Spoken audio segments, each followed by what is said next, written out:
नमस्कार। जन टीवी के उत्तराखंड के इस खास बुलेटिन में एक बार फिर से आप सभी का बहुत स्वागत है। मैं हूं आपके साथ प्रियंका तिवारी। खबरों को विस्तार से जानेंगे, लेकिन उससे पहले एक नजर हेडलाइंस पर।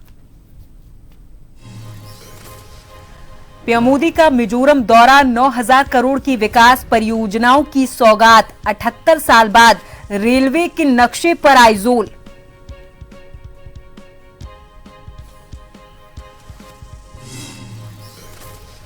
आपदा सहायता राशि को लेकर वार पलटवार। बीजेपी मीडिया प्रभारी बोले, राजनीतिक रोटियां सेकने का काम कर रही कांग्रेस, प्रदेश की छवि खराब करने की हो रही कोशिश। जिला पंचायत अध्यक्ष और उपाध्यक्ष चुनाव में गड़बड़ी, नैनीताल हाईकोर्ट ने सुनवाई के लिए तय की 19 सितंबर की तारीख। 5 सदस्यों के अपहरण का मामला। आधार कार्ड केंद्रों पर अव्यवस्थाओं का आलम, सुबह से शाम तक लाइनों में लगने के बाद भी नहीं हो रहे काम। कुछ जगहों पर ज्यादा टोकन राशि ज्यादा लेने का आरोप। और 15 सितंबर से शुरू हो रही चारधाम की हेली सेवा, सुरक्षा के लिए बनेंगे 2 OCR, सीलोमीटर भी लगेंगे, बुकिंग शुरू।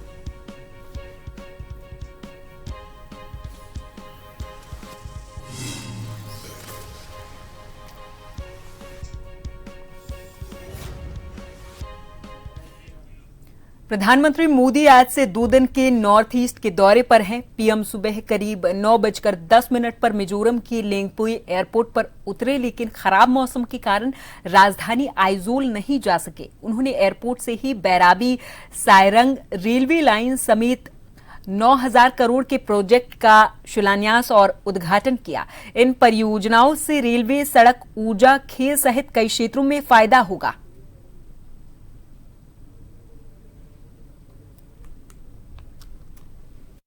Values are at the center of Mizo society. Today, Mizoram is playing an important role in India's development journey. Friends, this is a historic day for the nation, particularly for the people of Mizoram. From today, Aizawl will be on India's railway map. A few years ago,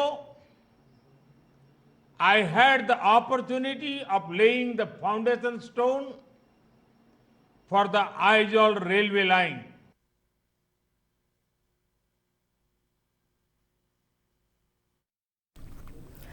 Bhajpa media प्रभारी मनवीर चौहान ने कांग्रेस पर तीखा हमला बोला।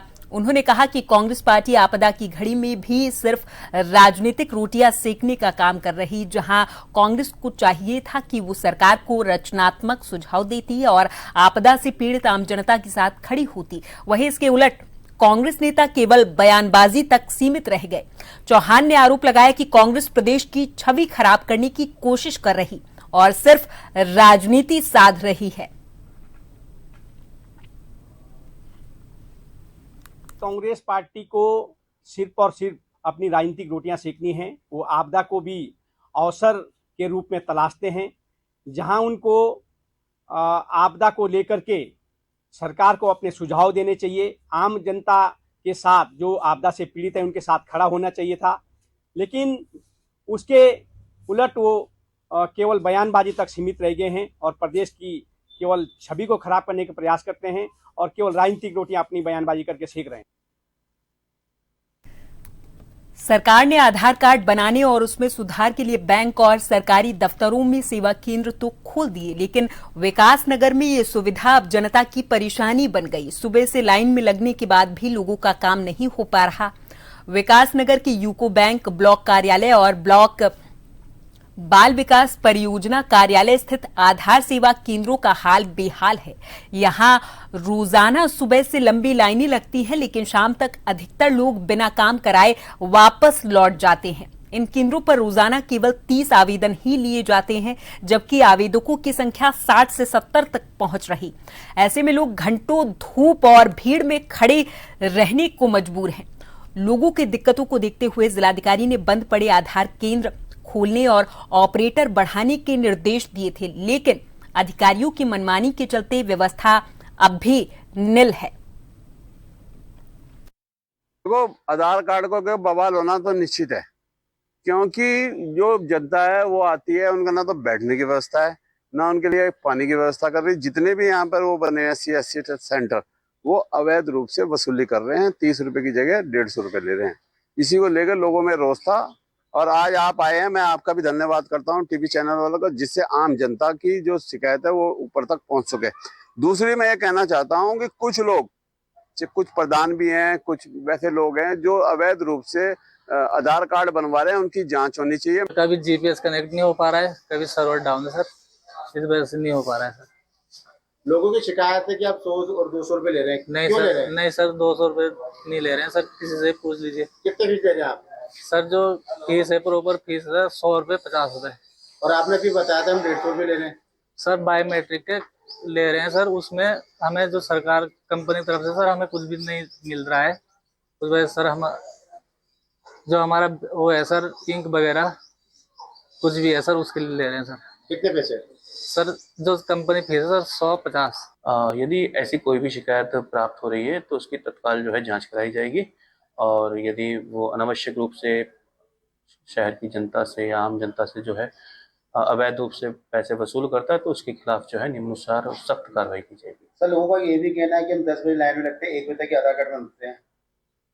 इस पर भी जो है जांच की जाएगी, देखा जाएगा कि भाई किन कारणों से जो है वो मात्र 1 बजे, सिर्फ 1 बजे तक ही आधार कार्ड बना रहे हैं, और उसके बाद जो है उस पर निम्नानुसार कार्रवाई की। ऊधम सिंह नगर के गोविंद वल्लभ पंत यूनिवर्सिटी में एक बीटेक के प्रथम वर्ष के स्टूडेंट ने फांसी लगाकर सुसाइड कर लिया है। सूचना पर पहुंचकर पंतनगर थाना पुलिस ने मृतक के शव को कब्जे में लेकर पोस्टमार्टम के लिए भेजा। मृतक का नाम नीरज था, जो कि दरऊ किच्छा का रहने वाला था। पुलिस को शव के पास से एक सुसाइड नोट भी बरामद हुआ, जिसमें नीरज ने खुद को अपनी मौत का जिम्मेदार ठहराया और अपने परिजनों से माफी मांगी है।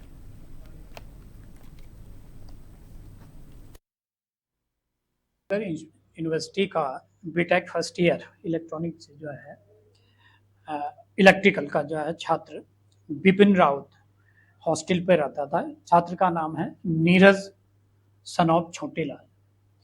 ये किसी अज्ञात कारण से इसने सुसाइड कर लिया है। पुलिस मौके पर गई है, अग्रिम कार्रवाई की जा रही है।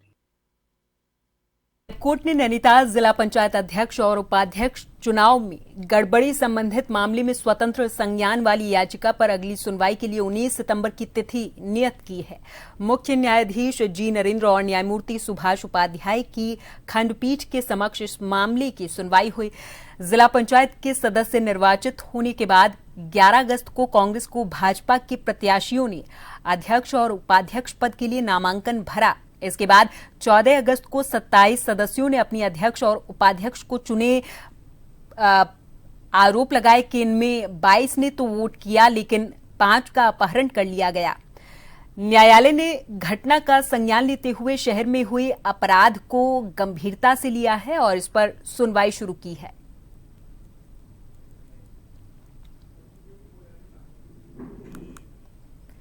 नैनीताल जिले के हल्द्वानी के बागजाला गांव के ग्रामीणों ने अब अपनी जमीन और अधिकारों के लिए आर पार की लड़ाई का ऐलान कर दिया। गांव के सैकड़ों परिवार पिछले 25 दिनों से अखिल भारतीय किसान महासभा के नेतृत्व में शांतिपूर्ण धरने पर बैठे हुए हैं। ग्रामीणों का ये आरोप है कि उनका गांव ब्रिटिश काल से अस्तित्व में है, लेकिन आज तक बागजाला को राजस्व गांव का दर्जा नहीं मिला। 1978 में जारी किए गए पट्टों का 2008 में नवीनीकरण होना था, मगर आज तक सिर्फ वादे हुए, कार्रवाई जीरो है। गांव में करीब 700 परिवार रहते हैं, जिनमें से 100 से अधिक को नोटिस थमाए जा चुके हैं।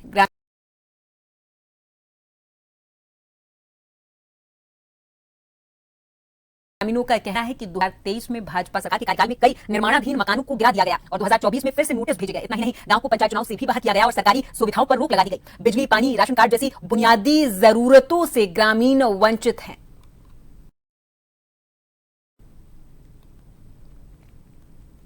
बागजालों को मालिकाना अधिकार मिले, यहाँ पंचायत चुनाव का अधिकार तो बहाल किया जाए, निर्माण कार्यों पर जो रोक लगी है उसको हटाया जाए, विकास कार्य शुरू किए जाए। इन मांगों को लेकर के यहाँ 25 दिन से हम लोगों का यह अनिश्चितकालीन धरना चल रहा है और हम मांग करना चाहते हैं कि जल्द से जल्द इसको किया जाए।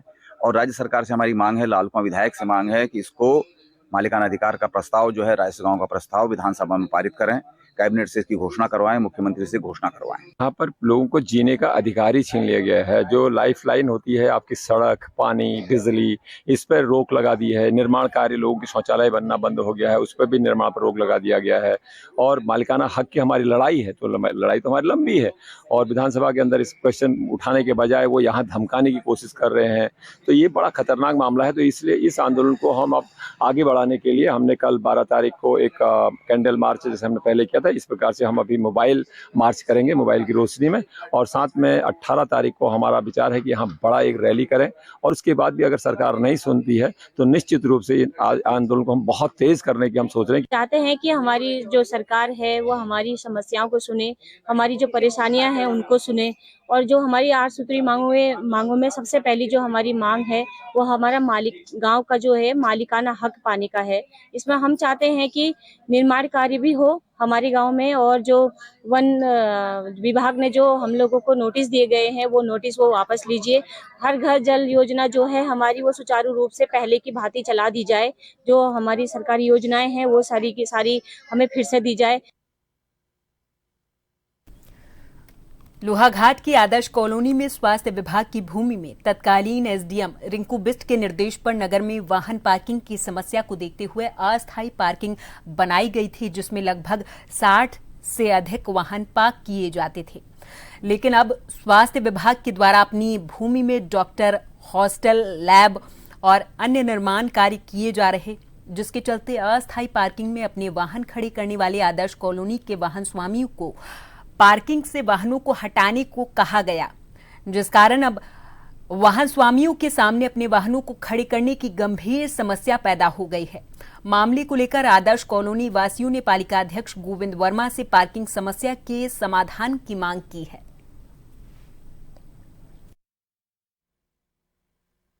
क्योंकि ये भारत सरकार का प्रोग्राम है, इसको तो करना ही होगा हमको। और यहाँ भी कुछ दिक्कतें देख रहे हैं कि गाड़ियाँ काफ़ी खड़ी हैं, पार्किंग की दिक्कत है। तो अभी बीच बात हुई है, अभी 16 तारीख को डीएम सर के सामने पूरा प्रपोजल रखेंगे, क्योंकि ये 2-3 प्रोग्राम और भी आने वाले यहाँ पर हैं। अभी ट्रांजिट हॉस्टल बन रहा है, ये अपग्रेड हो रहा है हॉस्पिटल 50 to 100 बेड में, तब ज़रूरत पड़ेगी रेजिडेंस की, तब ज़रूरत पड़ेगी या किसी बिल्डिंग की ज़रूरत पड़ेगी। तो आगे देखते हैं क्या होता है। बहरहाल ये जो आ रखा है ये सेंट्रल गवर्नमेंट का पैसा है, अगर हमने नहीं किया तो पैसा लैप्स हो जाएगा, एक्सप्लेनेशन अलग कॉल हो जाए, इसको तो हमें करना ही होगा। तो बीच का रास्ता निकालते हैं कहीं से। यहाँ अभी मोहल्ले वाले और जितने भी यहाँ वाहन स्वामी हैं, इनके द्वारा मुझे सूचना दी गई। मैं तो स्वच्छता अभियान में गया हुआ था और यहाँ पर इनकी एक लैब बन रही है और जो स्वास्थ्य विभाग की ज़मीन लोहाघाट नगर में है, नगर में काफ़ी अच्छे स्थान पर है और ज़मीन भी काफ़ी अच्छी जगह है। और माननीय मुख्यमंत्री जी का यही कहना है कि लगातार जितने भी नगर हैं हमारे, उन नगरों में जाम की स्थिति पैदा हो रही है और इस जाम की स्थिति से निजात दिलाने के लिए पार्किंग के लिए काफ़ी पैसा दे रहे हैं वो, जो कि यहाँ एक पार्किंग बन जाए। जितने भी हमारे यहाँ वाहन स्वामी हैं इनकी व्यवस्था के तहत इनकम का साधन ही बन जाएगा स्वास्थ्य विभाग के लिए। और 2 मंजिले में ये अपने लैब बनाएं या आवास बनाएं, कुछ भी बनाएं, हमें कोई आपत्ति नहीं है। और मेरा आज एसडीएम मैडम और शिवो सर से यही अनुरोध है कि जनता की मांग को देखते हुए जो सरकार का है कि बिल्कुल अंतिम छोर पर खड़े व्यक्ति तक सरकार की जो भी जन कल्याणकारी योजनाएं हैं उनका लाभ अंतिम छोर के बैठे व्यक्ति तक मिले। तो जन सुविधा तो जरूर होनी चाहिए। अगर कोई बीमार हो जाता है तो उसको बच्चे कहाँ उठा के ले जाएंगे? जब पार्किंग की सुविधा नहीं होगी तो बूढ़े बच्चे कितनी परेशानी होती है। कोई बीमार होता है, कुछ भी होता है, कुछ भी करके हमारे लिए पार्किंग बना दी जाए। शासन प्रशासन से वो पब्लिक की मदद के लिए होता है। शासन प्रशासन पब्लिक के ऊपर कोई भी बात थोप नहीं सकता है, बननी चाहिए। चाहे उसके 2 मंजिल में कुछ बनाए हो, 1 मंजिले में पार्किंग दी जाए। हल्द्वानी पहुंचे ग्रामीण और जनप्रतिनिधियों ने एसडीएम को ज्ञापन सौंपा और कहा कि गौलापार चोरगलिया में बेजुबान बेसहारा पशुओं से रोड में कई दुर्घटनाएं हो रही, जिसमें अब तक कई लोगों को अपनी जान गंवानी पड़ी है। ऐसे में जनप्रतिनिधियों और ग्रामीणों ने एसडीएम से तत्काल गौलापार और चोरगलिया क्षेत्र के जानवरों को पकड़कर गौशाला भेजने की मांग की है।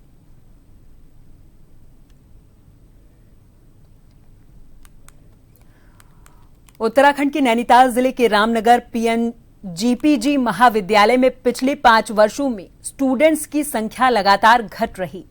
इस गिरावट के कई कारण हैं, जिन पर पीएनजीपीजी महाविद्यालय के प्राचार्य डॉक्टर एमसी पांडे ने विस्तार से चर्चा की। डॉक्टर पांडे ने बताया कि न केवल रामनगर बल्कि पूरे क्षेत्र में नए कॉलेज स्थापित हो रहे हैं, जिससे स्टूडेंट्स की संख्या पुराने कॉलेज से नए कॉलेजों की ओर शिफ्ट हो रही। नए कॉलेज अपने आसपास के क्षेत्रों के स्टूडेंट्स को आकर्षित कर रहे हैं। वहीं छोटे कॉलेज में जरूरी विषय उपलब्ध न होने के कारण ही स्टूडेंट्स बड़े महाविद्यालय की ओर रुख कर रहे हैं।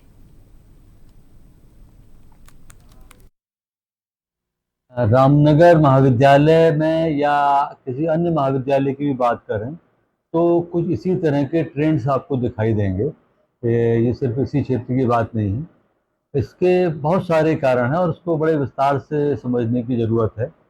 पहला कारण तो आप ये मान सकते हैं कि जो नए कॉलेजेस जब खुलने लग जाते हैं तो पुराने कॉलेजों की एक स्ट्रेंथ का वो लोड शेयरिंग करते हैं। तो नए कॉलेजेस में जैसे जैसे स्ट्रेंथ बढ़ती है, नए क्षेत्रों के लोग अपने आसपास के कॉलेजेस में एडमिशन लेना पसंद करते हैं। केवल वो बच्चे जो कि जहाँ जो छोटे कॉलेजेस में सब्जेक्ट अवेलेबल नहीं है वही बड़े पीजी कॉलेजेस तक आते हैं।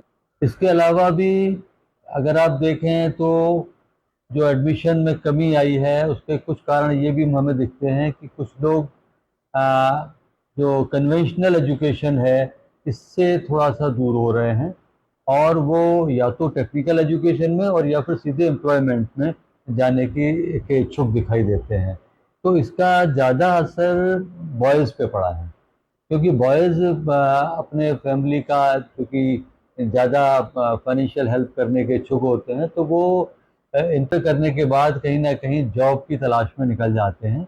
तो इसकी वजह से बॉयज़ में ये कमी बहुत तेज़ी से हुई है गर्ल्स के मुकाबले। उत्तराखंड चारधाम यात्रा की दूसरे चरण के मद्देनजर 15 सितंबर से हेली सेवाओं का संचालन शुरू होने जा रहा है। इसके लिए हेली टिकट की बुकिंग शुरू हो गई है। ऐसे में नागरिक उड्डयन विकास प्राधिकरण हेली सेवाओं को सुरक्षित बनाए जाने को लेकर व्यवस्थाओं को मुकम्मल कर रहा, जिसकी मुख्य वजह यह है कि साल 2025 में कई हेली दुर्घटनाएं हुई हैं।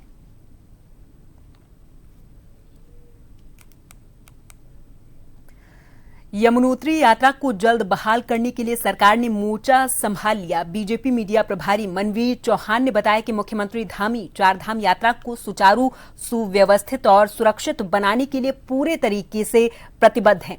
उन्होंने कहा कि यमुनोत्री मार्ग पर खराब पड़े रास्ते को लेकर मुख्यमंत्री ने जिलाधिकारी और गढ़वाल कमिश्नर को तुरंत प्रभाव से मार्ग खोलने के निर्देश दिए हैं।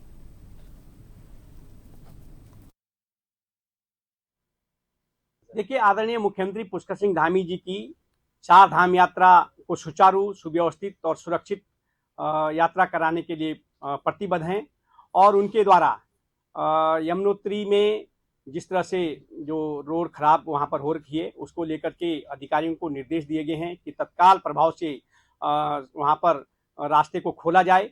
और इसको लेकर के आदरणीय मुख्यमंत्री से मैंने भी और एक प्रतिनिधिमंडल के साथ मुलाकात की थी और उनके द्वारा तत्काल प्रभाव से जिलाधिकारी और गढ़वाल कमिश्नर को निर्देशित किया गया कि तत्काल प्रभाव से यात्रा को वहां सुचारू किया जाए।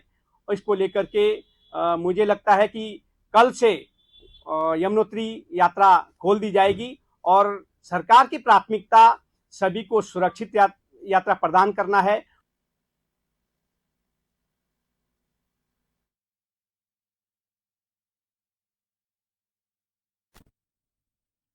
और इसी के साथ इस बुलेटिन में फिलहाल के लिए मेरे साथ बस इतना ही। आप देखते रहें जन टीवी। नमस्कार।